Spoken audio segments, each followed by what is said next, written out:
The Blue Cat Audio Axiom guitar processor. Let's check it out.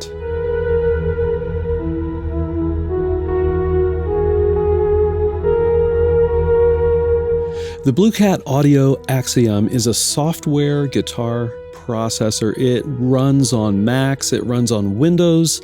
It's available as a plugin for both of those platforms, and it also runs as a standalone application. It's pretty cool, I have to say. Anyhow, I have queued up some very simple ambient guitar swells, and the way I recorded them is I took my trusty Fender Telecaster Baritone back there, plugged it directly into my audio interface through my volume pedal. So guitar, volume pedal, audio interface, and here's what I got.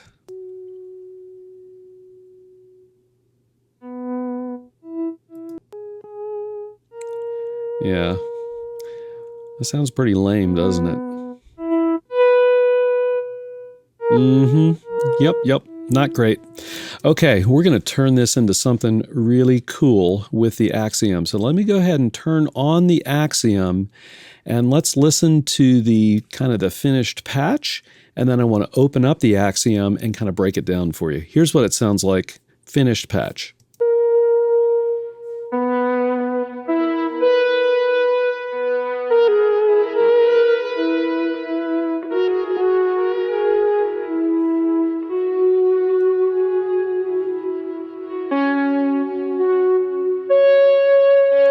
Oh yeah, isn't that cool? And when I add in a little drone action, here's what it sounds like.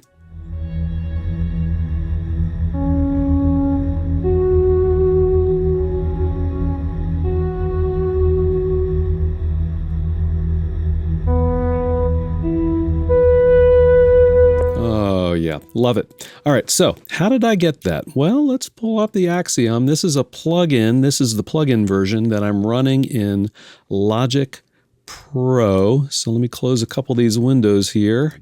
The user interface of the plugin is divided into several areas. So the first area I'll draw your attention to is called Input, and this is where the signal enters the plugin, and you can kind of pre-effect the input. So as you can see, I've got a noise gate and a compressor set up, and if I want to add other effects, I can simply click on a slot, and there are a ton of built-in effects. And one of the cool things about the Axiom is that you can essentially add effects at each step of the way through the signal path. So you can really build layers and layers of effects if you wish. So as you can see, there's echoes and delays, distortions, compressors, EQs and filters, all kinds of good stuff. And one of the interesting things also is that you can actually load other VSTs or audio unit if you're on Mac. You can load other plugins that you may have resident on your computer, so it's very flexible. So here's again what the boring sound sounds like just on the way in, with a little bit of compression and a noise gate.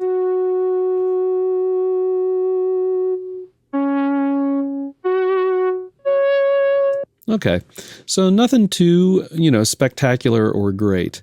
After the input section, next up is the amp simulation section, and this is divided into a couple of different layers. First off, there are two different amp options, and you can run either one or two amp simulations. They can be two different amps, if you will, and you can pan them left or right. You can run them in the middle. You can do whatever you want. You can set an overall mix between the two. It's pretty cool. And then for each, so here's B, for example. There we go. There's B, and here's A. Okay, and then for each amp, there are three layers, if you will. I'm going to call them layers. There's a pre-amp effects layer where you can set up effects on the way into the amp simulation. There's the actual amp simulation, and then there's a post effects area where you can add effects in after the fact, if that makes sense. Okay, so let me go ahead and turn this stuff on here. And let's just listen to what that sounds like with the amp modeling going on. Okay, so kind of cool. You can hear it's got a little bit of distortion going. Let me go ahead and bring that up a little bit. The gain.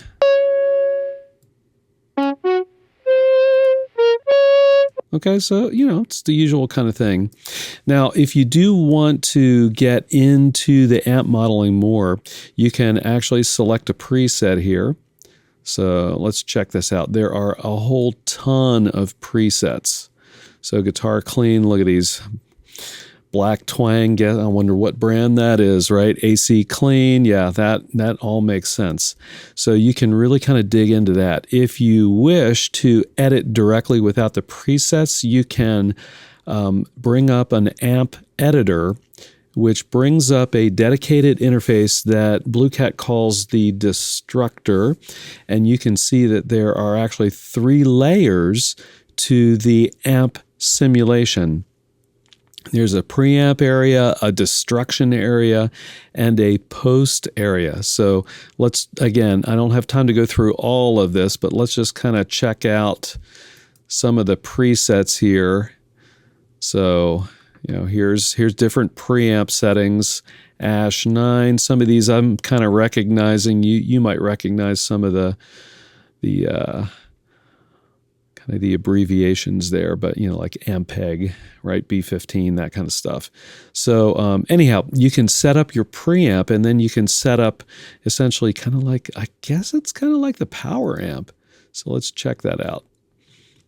So here's our power amp, a simulation, strong, comping, distortion, corrosive, just a whole ton of options here for the destruction part. And then in the post filter, check this out. You're essentially setting up your cabinets. And look at the options. 1x12, 2x12, 4x12 combos. There's a ton.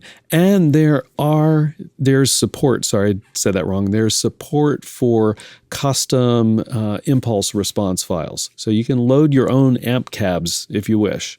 Right, so really flexible there.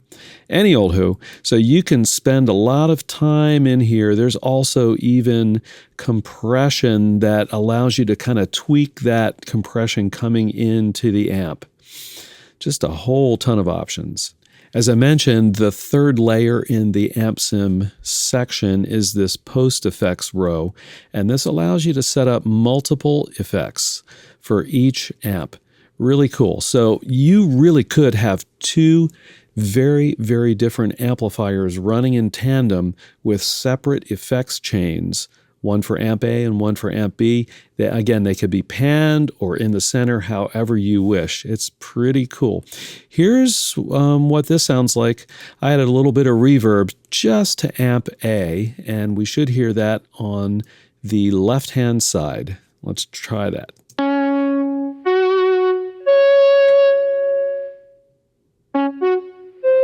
Yeah, so you can kind of hear that's coming more out of the left-hand side because I've got some reverb on that amp.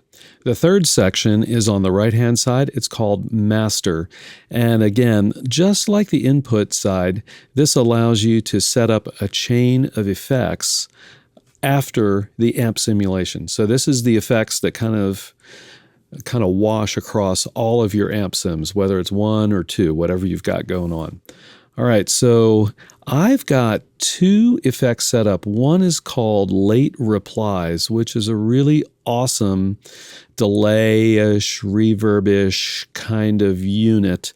Let's check out what that sounds like with this patch that I have going on.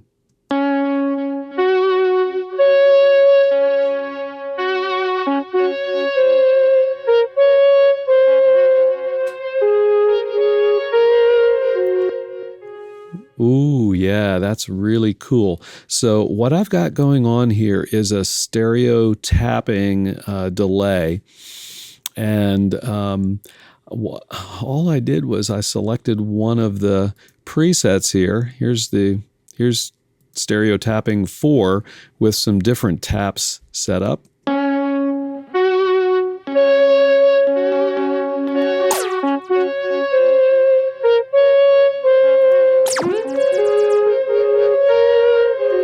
So really cool. And by the way, it's stereo tapping 5, not 4. I will learn Roman numerals at some point.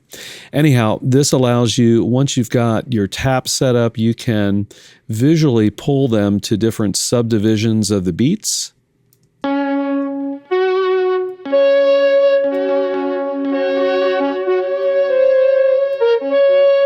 Okay, and you've got a bass delay time here. You can set it either to synchronize with your host, right, whatever tempo your host is, or you can have no synchronization, and then you've got up to 8 seconds of delay, which is kind of cool.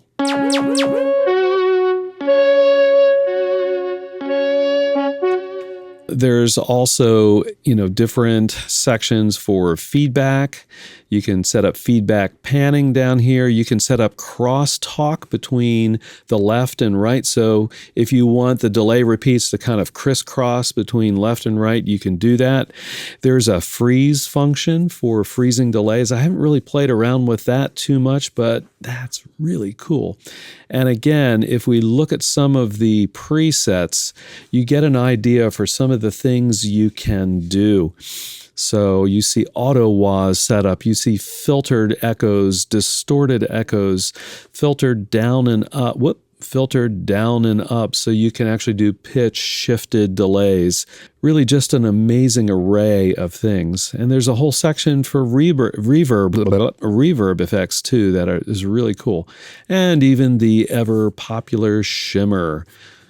So really nice. As a matter of fact, let's go ahead and check out a shimmer called Falling Stars. I have no idea what this sounds like, but we're about to find out.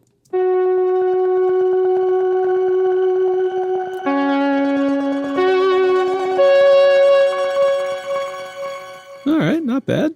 I'm not a huge shimmer fan, but if you're into shimmers, you can probably get some pretty good ones here. Let's check out the MultiTap Reverb. And we can see here, we're in kind of a different mode here for the reverbs. Let's check this out.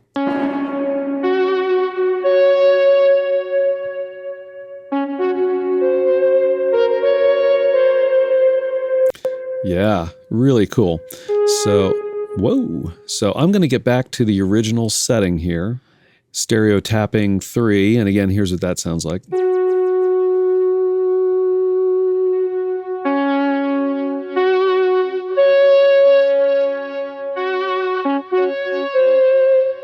All right, really nice. And then the other effect I've got going on in this master section here of the overall plugin is a more standard reverb. And I've got a reverb type called large room set up. Here's what that sounds like.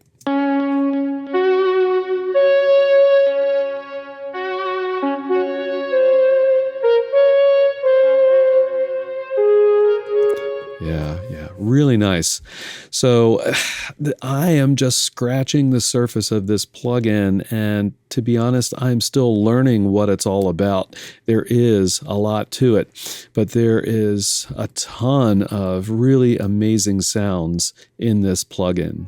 Now don't go yet. I've got a couple of other videos for you to take a peek at. One is a playlist of other software plugin demos that I've done here on the channel, and the second is an ambient guitar meditation that I just posted using the Blue Cat Audio Axiom. And as always, I'll see all of you on the next video.